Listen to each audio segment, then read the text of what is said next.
Have you heard? The era of global warming has ended. Global warming has arrived. One of the main causes of this climate crisis is rapid deforestation, and mining is a major contributor. A pleasant morning, everyone. I am Christopher Sadud, proudly presents to you our work in mine rehabilitation through application of microbial-based biotechnology. Mining is pivotal to the mechanism of vast productive chains, but the increasing mining waste have stressed the self-sustaining capacity of the ecosystem, resulting in environmental, economic, and social deterioration.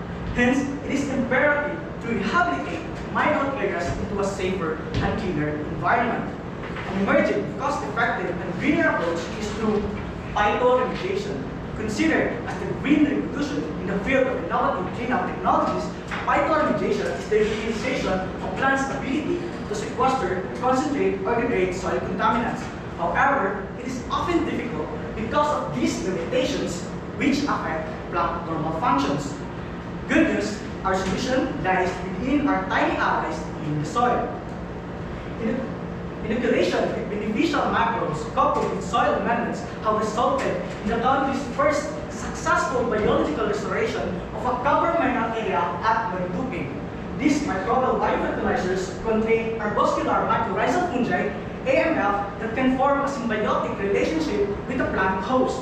The fungi receives sugar from the roots and in exchange absorbs and sends soil nutrients and water back to the host plant. And when these resources are depleted, the fungi simply reaches farther into the soil, increasing the system's surface area up to 1,000 times.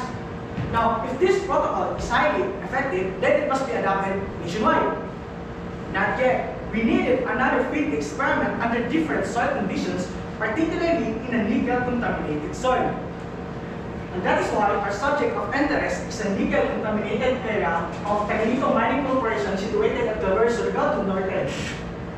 Initial assessment revealed that the soil has low organic matter, nutrient deficient, and excessively high concentrations of residual heavy metals. Long-term exposure of these heavy metal effects can increase the bacterial and fungi tolerance. And so, we exploited this trait.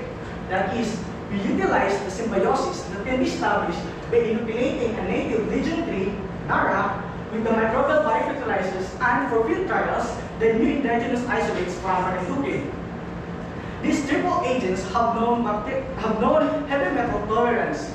Now, why the tripartite symbiosis? The beneficial effects of legion and rhizobial symbiosis in nutrient cycling is greatly enhanced with the presence of AMF, because AMF ameliorates not only phosphorus deficiency but also any other nutrient deficiency that may be limited to the rhizobial symbiote. However, it is not always stimulatory effects but also inhibitory effects, and that is why we need to determine which of these inoculants can provide an enhancement in the nutrient uptake of Nara. So 40 seedlings per treatment were planted 2 meters apart in the field following a randomized complete block design. All treatments were amended with 1:1 ratio of excavated soil and vermicompost for blanket application. And chicken dung was added as negative control for performance comparison versus vermicompost. After 6 months in the field, 3 seedlings per treatment of similar vigor were hauled and processed for characterization. The rhizosperm was separated from the roots, seed and air dried, whereas the Nara was partitioned into 3 tissues, oven dried and then ground, submitted to the laboratory for characterization. And now for our findings, using a one-way analysis of variance, it has revealed that inoculation treatments have significantly influenced the microbial populations in the rhizosphere soil. Interestingly, the tripartite symbiosis established by NFB plus MIC is the most effective in stimulating the spore formation. On the other hand, inoculation treatments have significantly increased the nitrogenous activity of the rhizosphere soil as reflected by its increase in NFB count and relative to control. Based from our results, it is very evident that the tripartite symbiosis have been established because the mycorrhizae in these inoculants have extended the root system, allowing for the rhizobial legion symbiosis to flourish. Now, the tripartite symbiosis becomes the beneficial effects of the tripartite symbiosis becomes more prevalent when we look at the changes in the soil physical parameters of the soil. So, microbiome showed the highest increase in acidity, whereas microRage did the same on soil organic matter content. This implies that the fungal metabolism of these inoculants have resulted in the highest release of acid-forming cations, making the soil more acidic, and in turn increases the solubility of the organic matter. And not just organic matter, it has also increased the bioavailability of the heavy metals, particularly iron and nickel, which were excessively abundant in the area. Although these two heavy metals are considered essential micronutrients for plant development, they act as toxins at higher concentrations. Nickel toxicity, in particular, affects plant metabolic pathway that inhibits photosynthesis and therefore must be reduced. A notable reduction was observed on microbiome, although statistically comparable to control. The amount reduced is already commendable considering that the amount of exposure was only 6 months.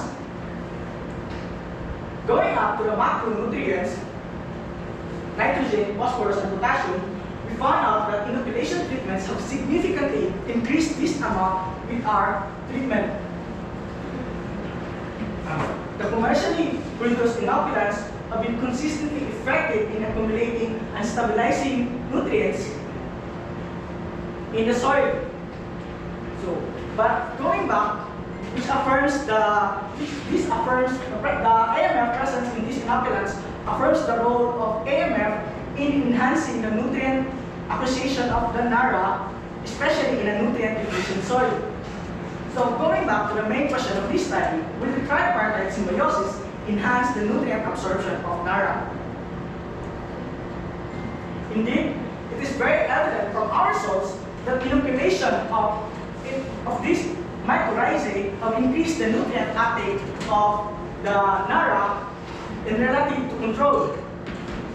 On the other hand, for comparison, if you look at new NFB, the only inoculant without the presence of AMF have shown poor performance in increasing the leaf uptake. If we look back, new NFB have been effective in actually stabilizing the nutrients, but was not able to make the NARA absorb these nutrients. Why? Because it is missing something, which is the mycorrhizae. This suggests that the fungal association is needed for the enhanced nutrient uptake and nutrient cycling that translates to a greater success in mine rehabilitation. As for soil amendments, chitinta only outperformed vermicompost on phosphorus and potassium uptake, which can be attributed to its enhanced root proliferation and high potash content. In conclusion, the indigenous isolates from Marinduque have enhanced the microbial populations in the soil, but it is the commercially produced inoculants that have been successful and effective in increasing